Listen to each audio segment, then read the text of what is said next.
So I have a question for you. What was your reaction when you began to hear the recent media reports about the Nepalese earthquake? And I bet that along with feelings of horror and sympathy for those affected, you felt the need to help. And I share those feelings and thoughts. And so the first chance I got, I went to www.foundationbeyondbelief.org and I made a donation. And if Foundation Beyond Belief rings a bell for you, it should. In March, our guest was Dale McGowan. He spoke about his book, In Faith and in Doubt, about marriages between believers and non-believers. But his other, I think, very important claim to fame is that he founded and was the executive director of the Foundation Beyond Belief. And then in April, we had hosted Connor Robinson, who told us about the inaugural project of the Humanist Service Corps, which was sponsored by the Foundation Beyond Belief. So I'm very happy that today we continue to explore humanist giving, humanist philanthropy, with another representative of the Foundation Beyond Belief, AJ Chalom.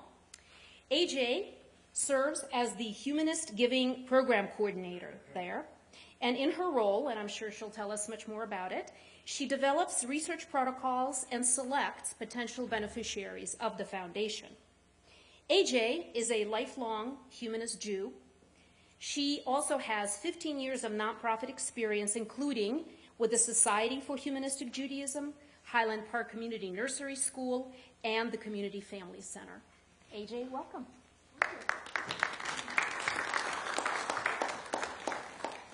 So if you are technology friendly, I welcome you to look at our Twitter, and you can tweet anything that you find interesting that I say.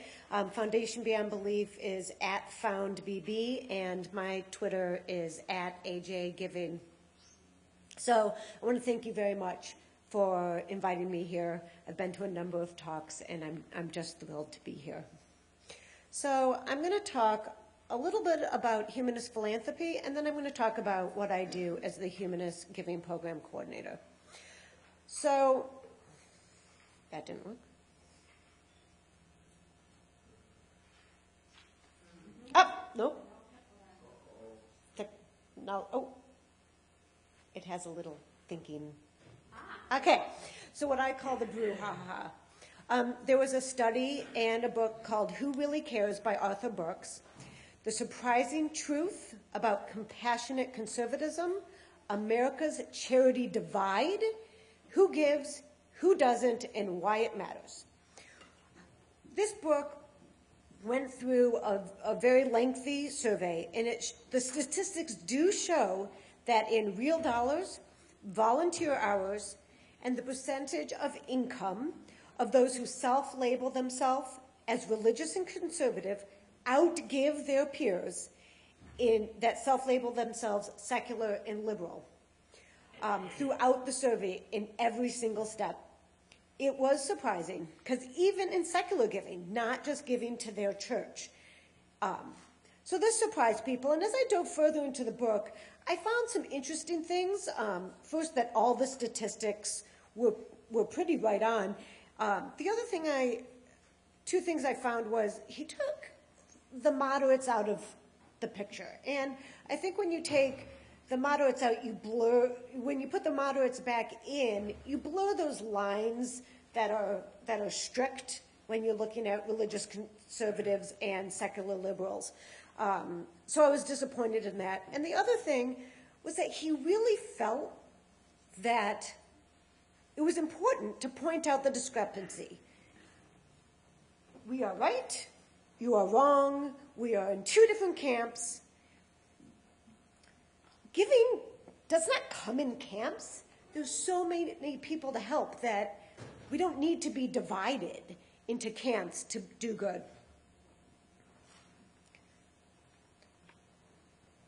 So why does the Foundation Beyond Belief exist? Direct from the founder, Dale McGowan, one of the advantages of religious communities offers their members in a way of expressing their aspirations of their worldview, both individually and collectively together through this concept of a regular commitment to charitable giving. The Humanist Giving Program was created to give humanists that same advantage of expressing their worldview through a regular commitment of charitable giving. So I am going to ask you a question. First is, how many credit cards do you have? Just think about that for a second. And then the next thing I'm going to ask you is, how long have you had those credit cards? Third question is, when was the last time you looked at all your credit cards, then looked at all the credit card options that were available and put significant amounts of research into finding out which credit card was best for you and your family? Now think about your charitable giving in the same way. I work off an idea of analyzing your giving profile, and this is just some ideas, but what you would look at would be your total charitable giving and if it reflects the passion and your beliefs of where you believe your time and money should go. So these are my categories. One is philosophical connections, such as your philosophical connection and commitment to the Ethical Humanist Society, perhaps. One is societal benefit. This is where Humanist Giving really focuses its work on. Organizations that do something very specific to help others. One is donations to services provided. There's a lot of organizations out there that discount their services, or that you feel that you get a service for free or cheaply that you might want to give back to. So one of the things might be a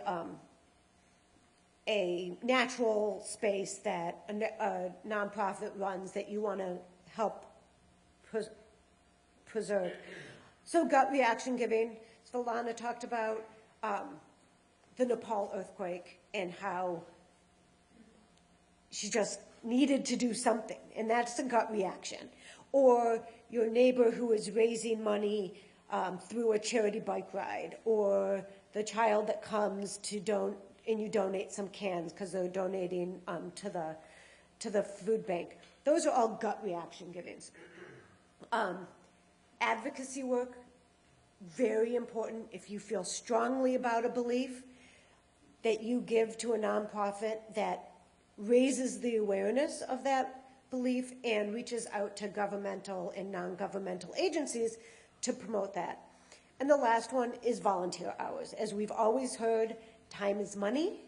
If you have a skill or time to give to an organization that you feel strongly about, and they need that skill at that time, that is a wonderful way to express your feelings about your giving profile. So I did a little exploration. This is actually my family's giving profile example. There was a lot of interesting things I found out when I did this, and it made me think, maybe our family needs to reevaluate what our profile is. We give 46% of our donations to organizations where we have philosophical connections. We give 35% of services to organizations that discount services directly to us. We give 14% of our donations to societal benefit, organizations that I do work with every day. 3% was gut reaction. My guess is with that category that it didn't all get recorded. And lastly was 2% was advocacy. What I think happened there was, this is 2014. I think we may have given a donation at 2013 and 15, and it just didn't fit this profile. I didn't include my volunteer hours because we don't track that. So this is my family's giving profile. Let's put some random numbers to this. They're not the actual. What if this giving profile was $5,000 worth of money.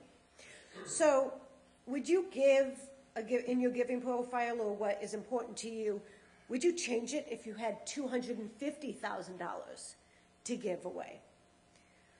How would you decide where to put either that $5,000 or that $250,000? So this is my job. Foundation Beyond Belief gives approximately a little less than $250,000 a year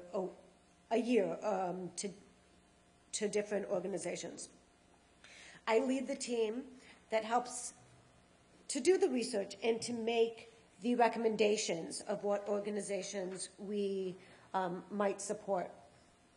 So how does Humanist Giving work at the Foundation Beyond Belief? It's an organization that recommends regular monthly giving. This means that you sign up for a monthly donation at the dollar level that is comfortable to you. What that monthly giving supports is organizations that function within these categories: natural world, poverty and health, education, challenge the gap, and human rights.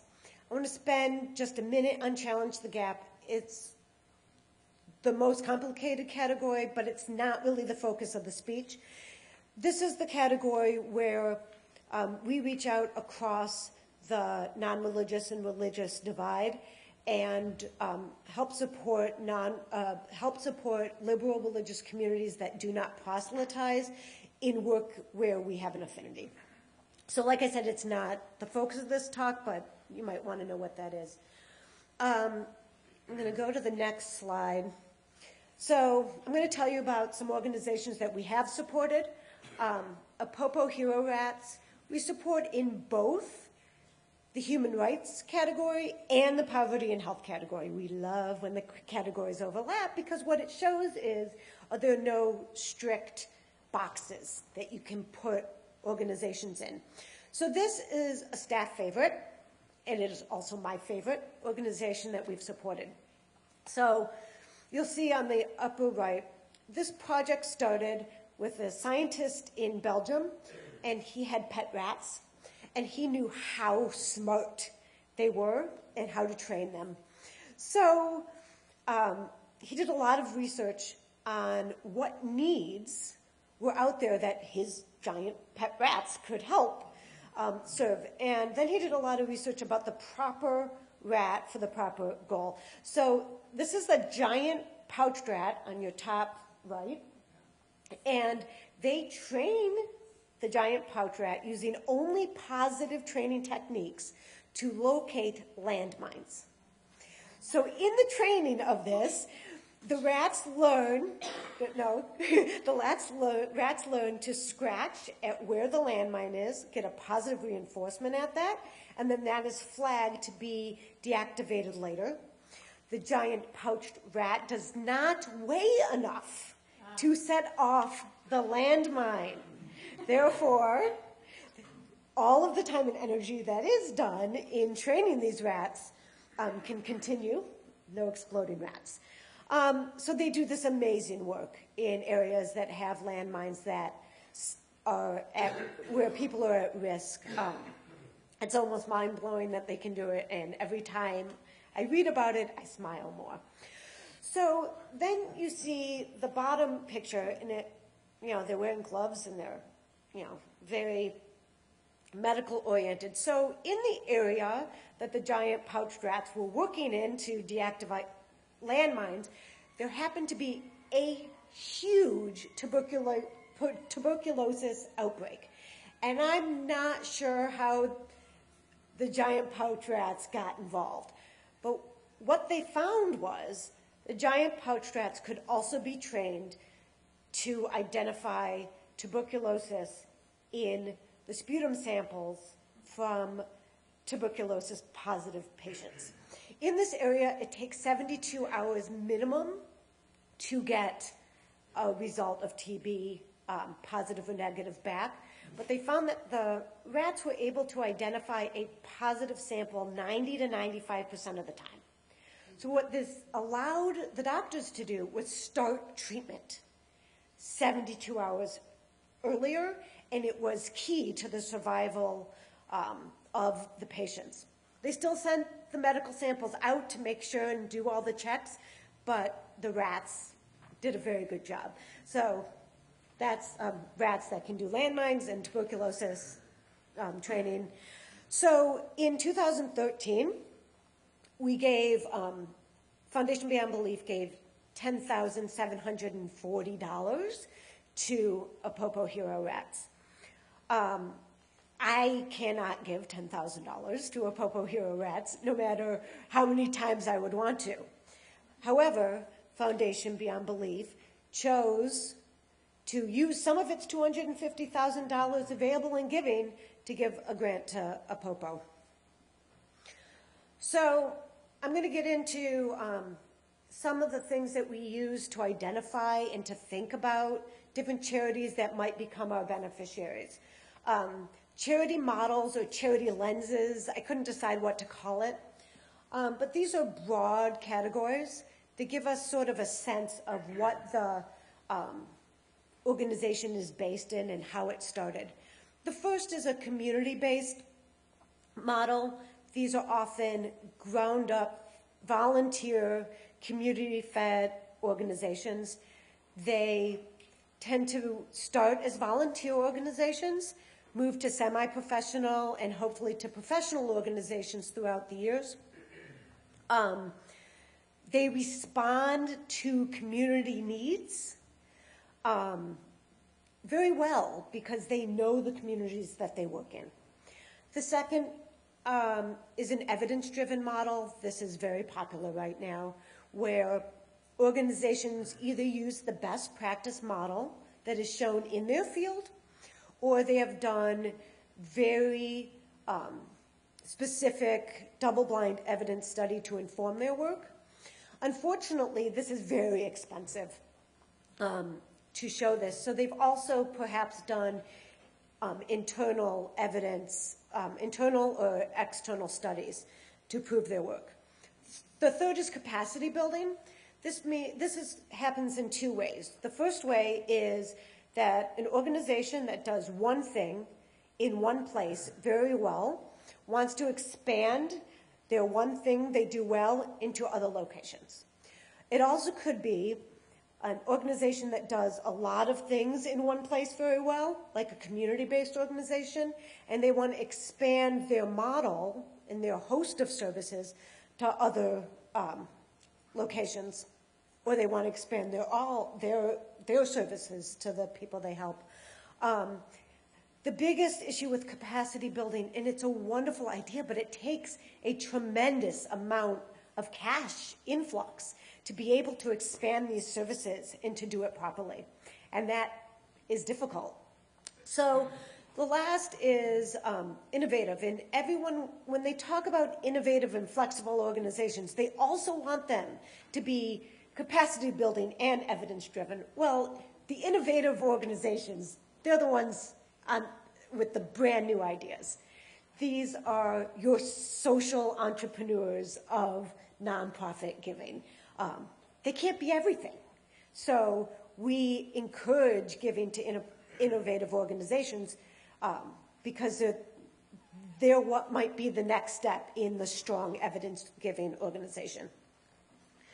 So when it comes to what I really do after I look at these organizations through those lenses is I just dive in to the different research vehicles that are available. And I do have a team that helps me, luckily. Obviously, because the evidence-driven approach is so important right now, we look at effectiveness. We don't necessarily always look at that evidence-driven absolute model. It's so expensive for small organizations to do that. If we have the evidence model, we're thrilled. We read it, we evaluate it, and we determine how it fits with the organization. But effective organizations can often determine how they're doing based on their own specific outcome evaluations. So they've set their goals. They've set where they want their outcomes to be, and they use their internal data to determine whether they're meeting that goal. If they are, fantastic. They are an effective organization because they're meeting their own goals. If they aren't meeting their goals, we want to see if they've changed their approaches to make their organization more effective. One that's not up here I'd like to mention is the concept of financial giving. I missed it in the slide. So in the past, you wanted to see administrative versus programmatic expenses. And it was always thought that you wanted your programmatic expenses to be significantly larger than your administrative capacity. That showed that you were giving lots of programs. Well, what they've seen now, and they've done a lot of research, is, I guess this could go with staff experience, your staff is what runs your organization. You want that staff to stay.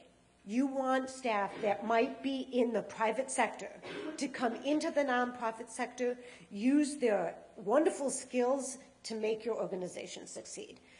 This might require paying the going rate of salaries in an area. And when you're talking about DC, San Francisco, New York, that might be more than you would think that a nonprofit salary might be. But you don't want your people to go. So in order to do that, you need to offer a benefits package, which might make your administrative versus your program money different, but that doesn't mean that an organization isn't doing well. When we're looking at financials, we look for stable financials. We don't want any big changes. We want to make sure everything's in check, and that's how we look at financials. The second one that's up there is legitimate and controversy-free. This sounds easy. However, people hide their ghosts in their closets really, really well. And we never want to end up in a situation where we're recommending a charity as a beneficiary that has had a controversy or is illegitimate in some way. It's amorphous. You can't just look in one place and find out this information. We dive into articles. We dive into YouTube. We dive into the board of directors. All the different ways that you might find something that's illegitimate that's going on in an organization. And I'm going to tell you a quick story without saying what the organization is. I was entranced with the one organization. I spent hours with this organization. I thought they were doing everything right. They had the right amount of money to do the right services they were doing. They were doing things in a very interesting place. And I had done a ton of research. And they were like, okay, I'm going to nominate them. This organization sounds right. I went back to them and after a couple days and I said, wait, something doesn't feel right. I happen to have a connection in the field. So I made a phone call, and I was like, so do you know about this organization, what they're doing? It was in the same area. And the guy said, I've never heard of that organization. And this was a multi-million-dollar organization. He says, I've never heard of it. And I was like, you've never heard of it?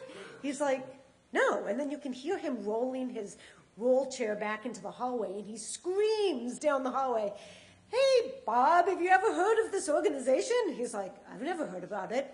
So he's like, okay, that would have been enough for me to take it off my list. He's like, now you got me curious. So he did a couple hours or maybe a couple minutes worth of research, and he called me back. He said, stay very far away. I looked at their donors' profiles. There are some big question marks. You don't want to be there. So I didn't necessarily notice, but I used my connections to find that out.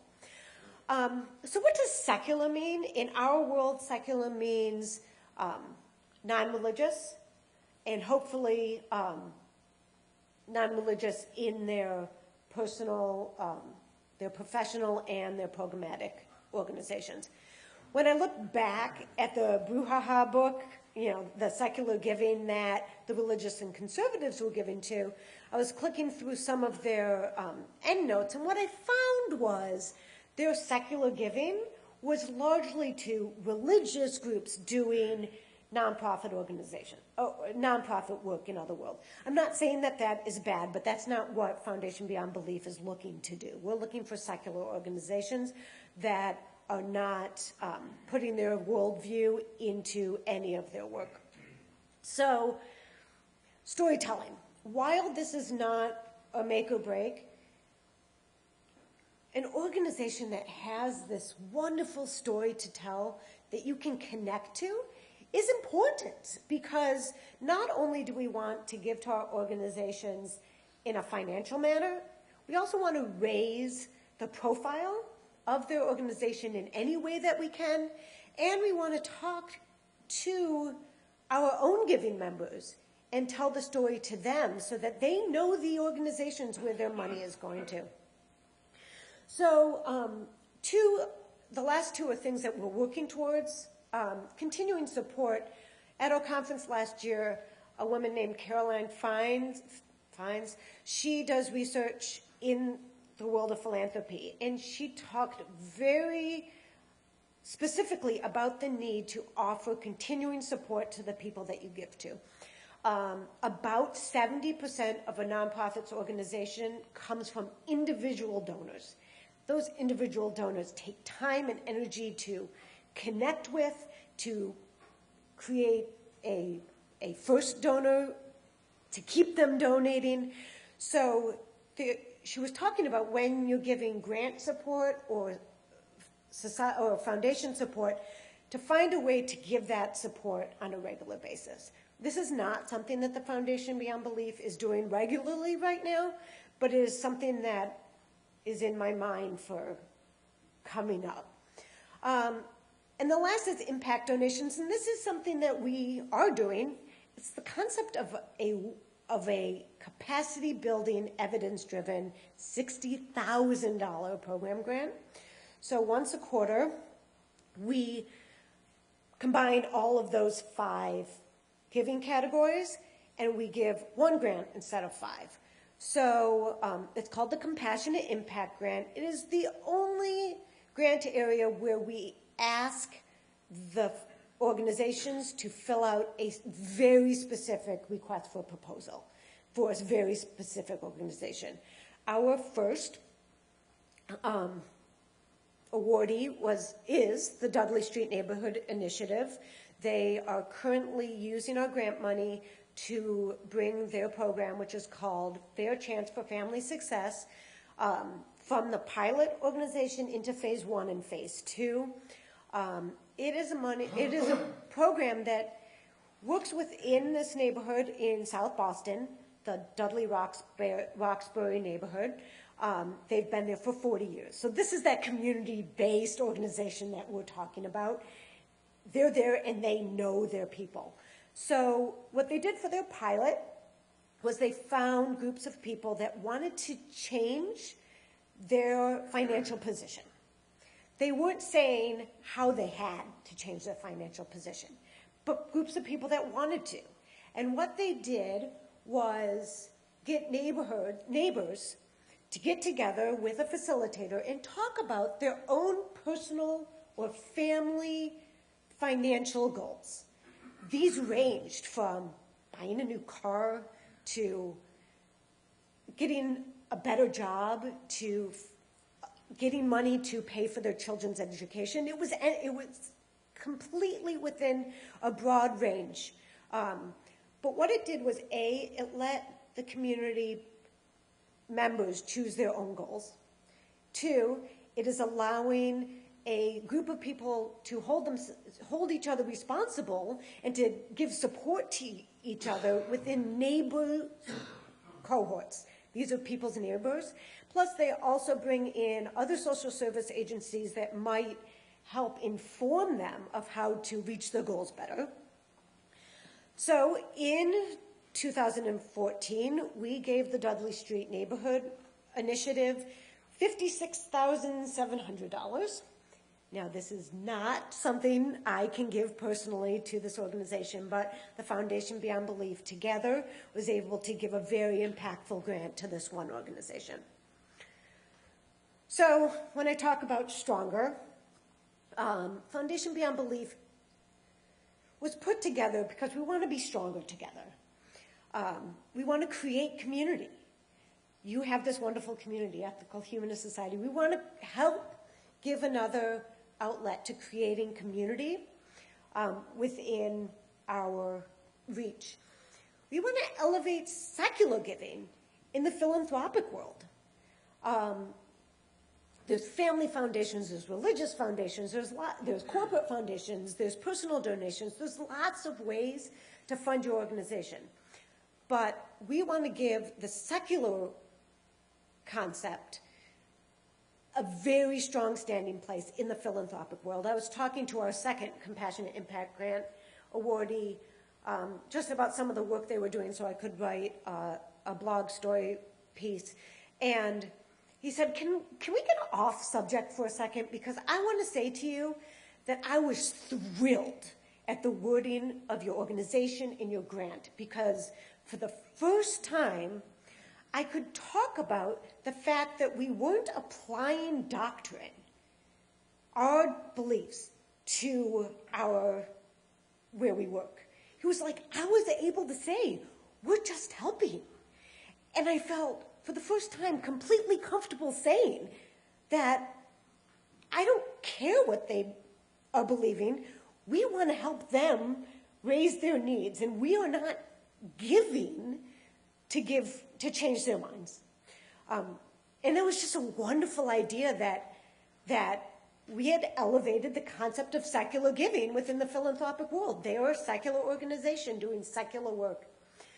This is my personal beliefs, and I hope it is many personal beliefs of humanists. As a humanist, I believe in this world, humans have to help people. This is how we raise the ability of other people in the world. And I'm not saying who you should support. I'm not saying where you have to give your money. But what I'm saying is it's our job, if that charitable giving is what is important to you. And as we've talked about before, we can't do this alone. Putting our small individual donations doesn't say, this is a secular donation, this is a secular donation, this is a secular donation. When we group them all together and give a grant to an organization and talk about the secular humanist and free thought community, that is doing this together. We can't do that alone. So what is Possible? So Possible is an organization that supports rural healthcare in Nepal. They happen to not be in the area affected by the earthquake, but they have many partners that were. What they're aiming for is a total health infrastructure. So they don't want to just deal with tuberculosis. They don't want to just deal with midwives. They don't want to just deal with malnutrition of children. They want to raise up the quality of healthcare in their region, and then they want to duplicate it. So they work with everything from community workers to clinics staffed with nurses and doctors to referrals to totally stocked hospitals. In just this last quarter, the beginning of the year, we were able to give Possible a $10,440,000 grant. We can't do this by ourselves, but it is possible for us to do it together. So if you want to find out more about Foundation Beyond Belief, foundationbeyondbelief.org, or that's the entire website to become a regular monthly giving member. That's my pitch, but now I'm ready for question and answer. I'll try my best.